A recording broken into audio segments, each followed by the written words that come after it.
All right, good morning, everyone. Hello, how are you? We've got a wonderful lineup for today, and even more importantly, some preparation for tomorrow, because for you guys, tomorrow is a big day, right?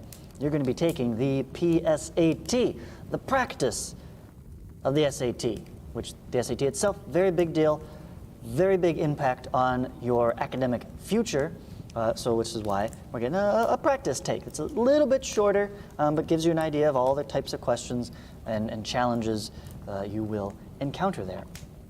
So before we get into today's math topical items, I have a couple of reminders for you, just some last minute SAT prep kind of things to keep in mind so that you can do your absolute best tomorrow. First and foremost, sleep well. Okay? Get a good night's sleep is absolutely the best thing you can do. Second to that, eat well. Have a good meal tonight. Have a good breakfast tomorrow. Even if you don't normally eat, at least get a little bit of something so that you don't run out of brain fuel in the middle of the test. Okay? I also recommend you pack your things tonight. Gather everything together. You will need to bring it all in yourself tomorrow. Extra pencils. Make sure you get actual wooden pencils. You can't use the mechanical pencils on the test. A good eraser, and calculators. You will have to provide your own calculators. So if you have one, bring it. You'll need that for the calculator portion of the math test. Overall, one of the most important things while taking the test is to stay positive. Okay? It's all about that mental focus. Okay? Keep a healthy attitude, and as you're going, pace yourself. Don't try to rush it, but also don't slow down too far and you take too much time on one question. You got to keep in mind both as you're answering questions, watch the clock and be like, if I taken a little bit too long on this question, if it's more than a minute on a question, yeah, move on, do something else for a while, answer some other questions, and if you have time, come back to it.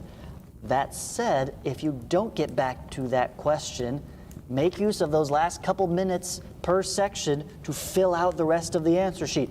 Do not leave anything blank. That's the most important thing I can tell you. Don't leave anything blank.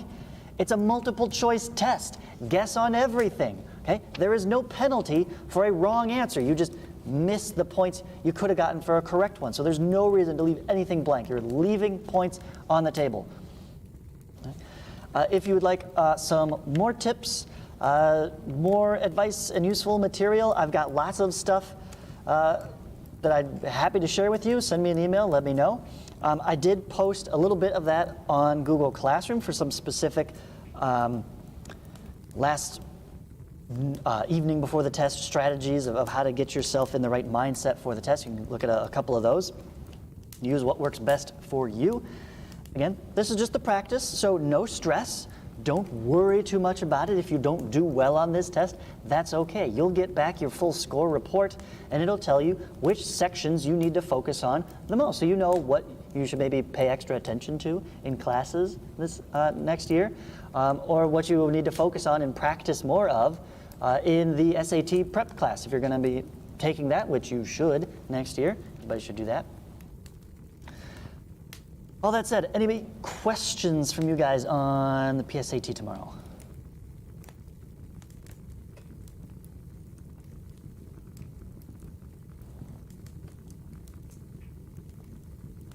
No? All good? All right, then let's get back to our business. Today we've got a new section to take a look at, brand new, trigonometric, fun feature, rule, formula, however you want to think of it, as well as today's Tuesday. So we're going to have our quizzes in a little bit. So here we are. Today's topic, our new section 13.4. I combined them in the past, but I've spread them out for you guys this year. So we're just focusing on one of them, the law of sines. Okay? And to introduce the law of sines, I want to start with a quick reminder don't give me the actual number, but how would you find the side B of this right triangle? What would you use? What process, what formula or theorem or something would you use for that?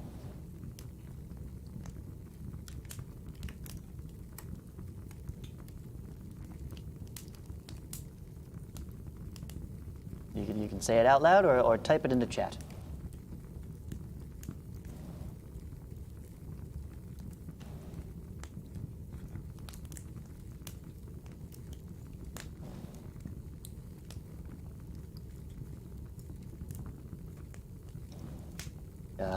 Two sides of the right triangle. How do I find the third side of a right triangle?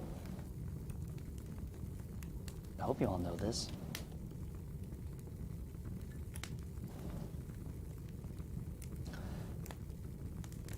Okay, yes, it is 5, that's true, but how did you get that? What did you do? What did you use?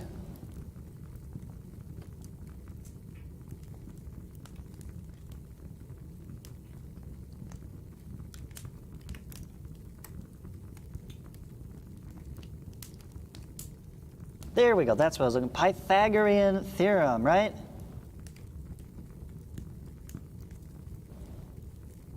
And you can either run the whole theorem with the squares and square roots to calculate 5, or if you recognize this as a Pythagorean triple, you can just recognize that and go straight there, but it relies on that same principle, the Pythagorean theorem. However, as you might recall, Pythagorean theorem only applies to right triangles. So what would you do with one of these guys?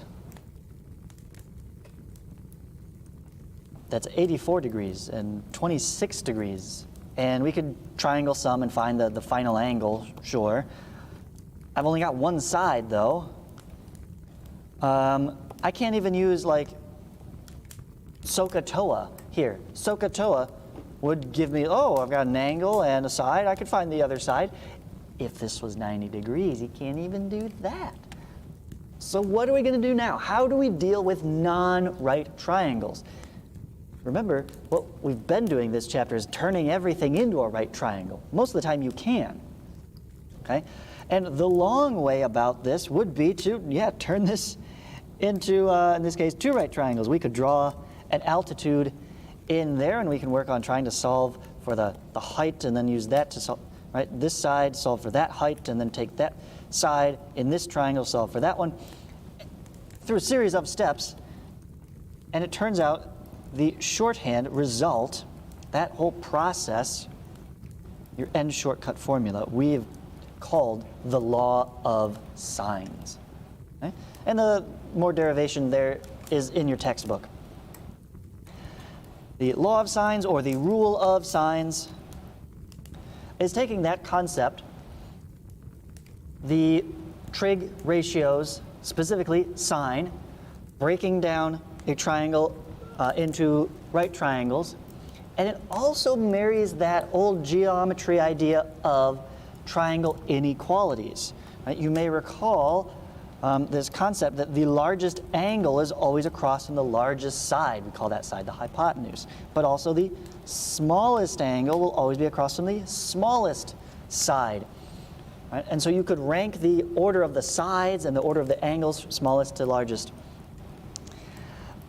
And so that concept, that ratio, there's a connection between the angles and the sides of a triangle, is what we call the law of sines. It is not a ratio of the sides and angles themselves, but the sines of each angle and its opposite side. So we get this triple ratio going here.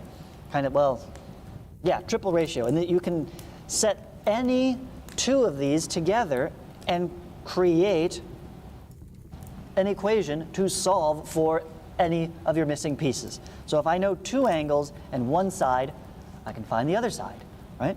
Or if I know two sides and one angle, I could solve for the other angle, even though it's not a right triangle, by using the law of sines. And I could pair up if I need A's and B's, or B's and C's, or A's and C's. So there's actually 3 equations hiding inside here. Very, very useful, very powerful tool. Check out what we can do now. right? Let me go back to this example.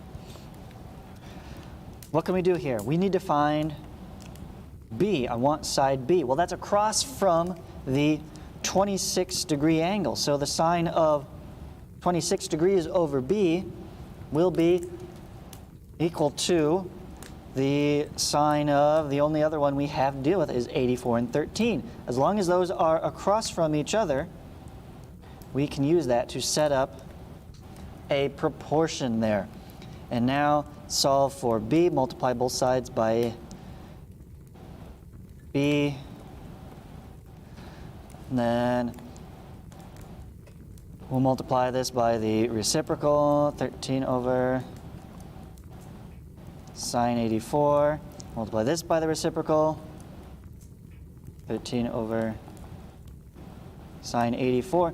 And now we have that side B is 13 times sine of 26 degrees divided by the sine of 84 degrees.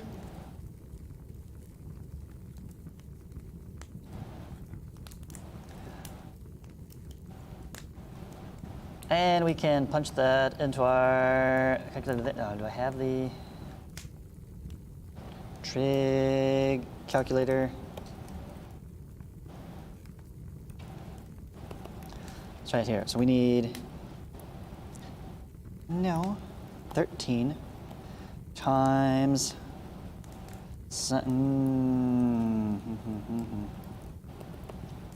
hold on. What was it again? 26 and 84, right? I hate these. You know what? Forget this one. Use the actual graphing-like calculator. There we go. Type things in order. 13 times sine of 26. Close your parenthesis. Divided by sine of 84. We don't have to close that parenthesis because I'm done. 13.52. Is that right? Check my mode. The all-new Hyundai Elantra with a 10.25-inch infotainment screen. I love this song. Not available in Civic, Corolla, or... Get out of here. We're in degrees? No, we're in radians. Aha. See? Okay, make sure you're in degree mode. Now, let's try that again. Same thing. There we go. That's what I was looking for. 5.73. So our side B there. 5.73.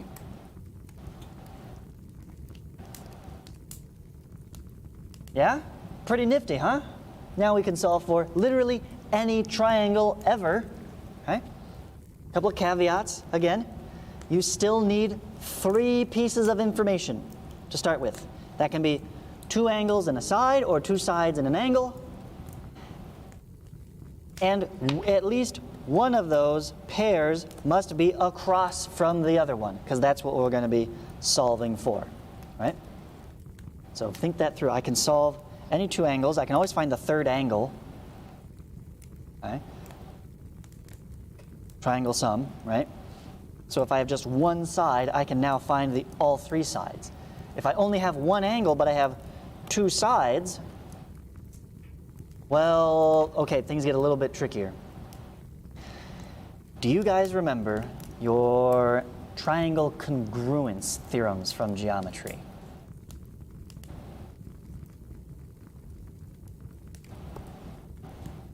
Your triangle congruence, right? That was those things of angle, side, angle, side, angle, side, angle, angle, side. Recognize these now? Right? Those types of triangle congruence proofs. You had to write the proof for them. And like, hey, show these two angles are congruent because they have a congruent angle, a congruent side, and a congruent angle. There was one combination that you were not allowed to use, right? Did not work. Totally failed. Does anybody remember which one that was?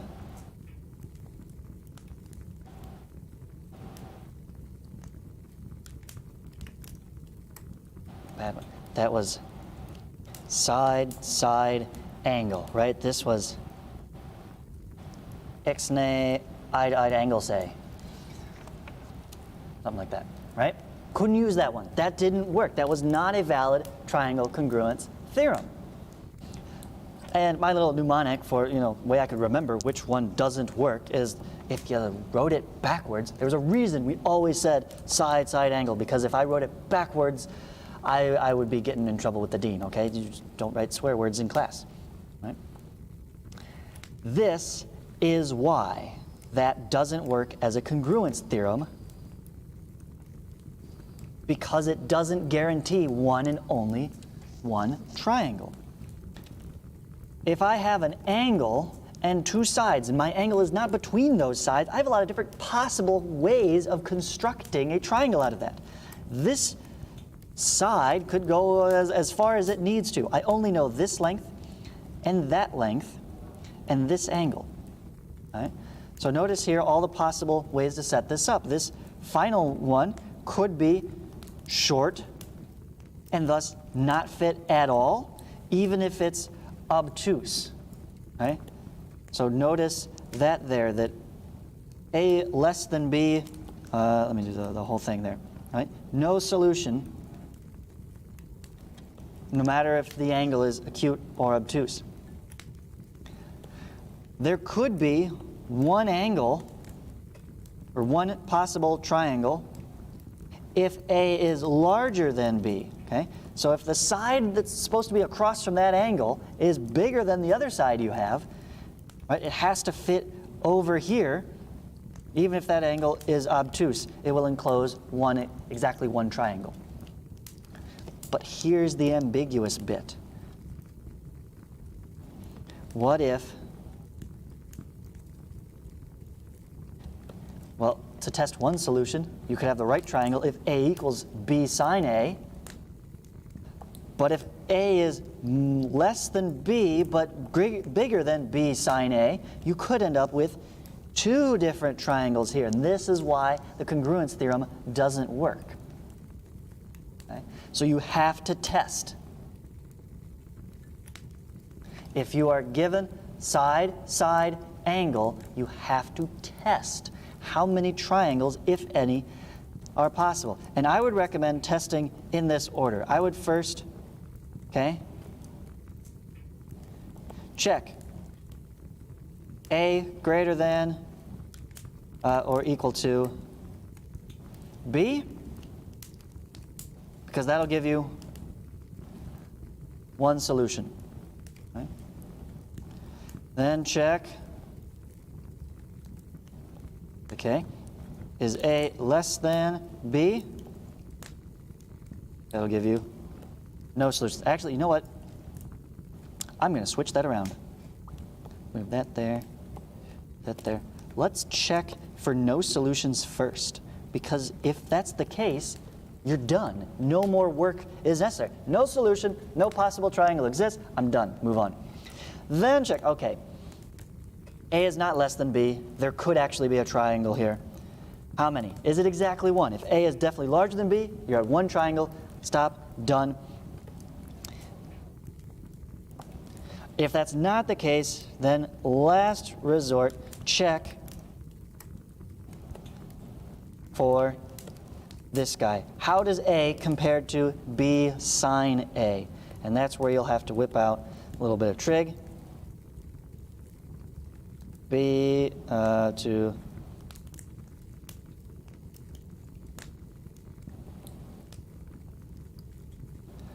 and then where does A fit in that? Is that equal to or greater than?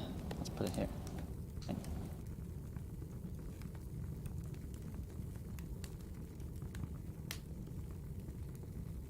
It's not a greater than or equal to sign. It's two separate cases. Either it's greater than or it's equal to. Okay? Because equal to gives you one solution, a right triangle, and greater than gives you two solutions.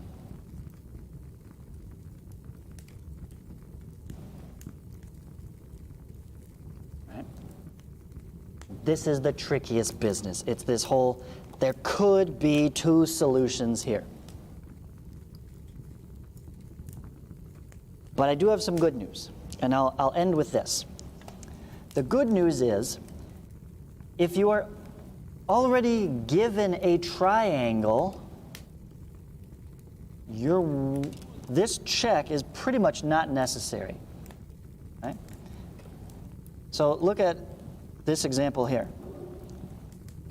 If they give you the triangle as part of the diagram, say, hey, here's a triangle, here's the sides, here's the angle, find the missing side.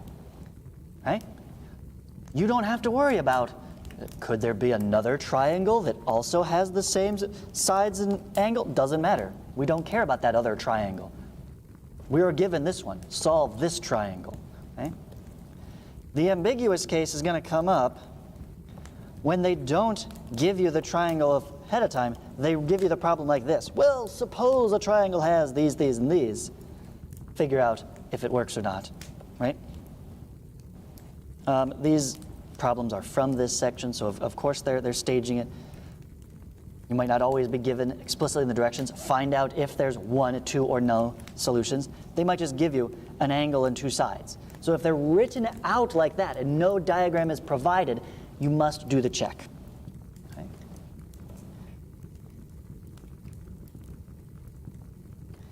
And if it is two solutions, one, check this example, because I want to give you more time for the quizzes. But I would focus on this, they call it the alternate method. And in my opinion, this is the better method, okay, conceptually. If you end up in a case 2, right, you have two possible solutions. Notice that between those two solutions is created, right, if you draw both of them on one diagram, you get an isosceles triangle in between here, right, with these matching angles. So one uses this angle as part of the triangle. The other uses that same angle, it's isosceles, so 62, match 62, as an exterior angle, so you'll always want to use its supplement inside your triangle. Right? And I think that's a little bit more straightforward. Conceptually, it's easier for me to remember this, that, oh yeah, I got to build out this isosceles triangle inside here as a visual to remind myself of which two angles I will be using. Sine of this angle to get one possibility, sine of other angle to get the other possibility. Okay? Any questions there?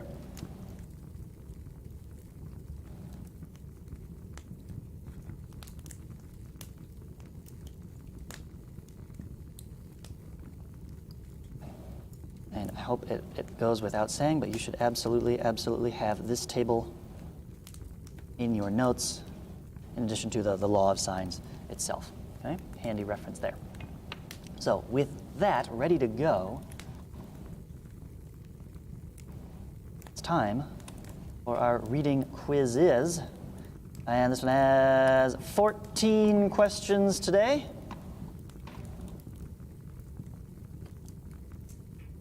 Please go to joinmyquiz.com, enter the code 469055. 469055. Join in the quizzes. We've got a variety of questions here. Some are conceptual. What is the law of sines? How many solutions for this one? Some will ask you to actually solve and find the missing side or angle of a triangle. Okay?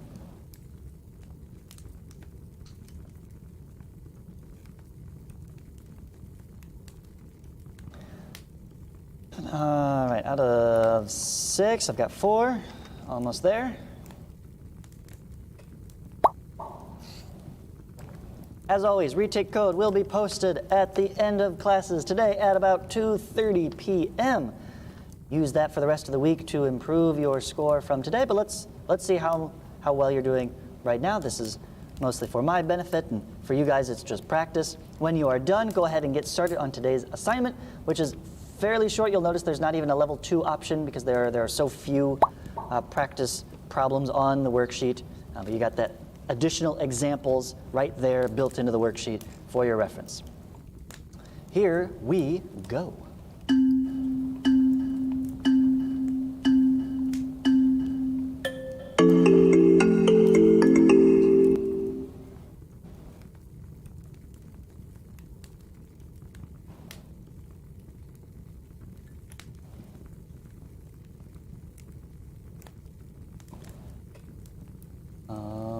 That'll do for YouTube, so long. Is the other half of class?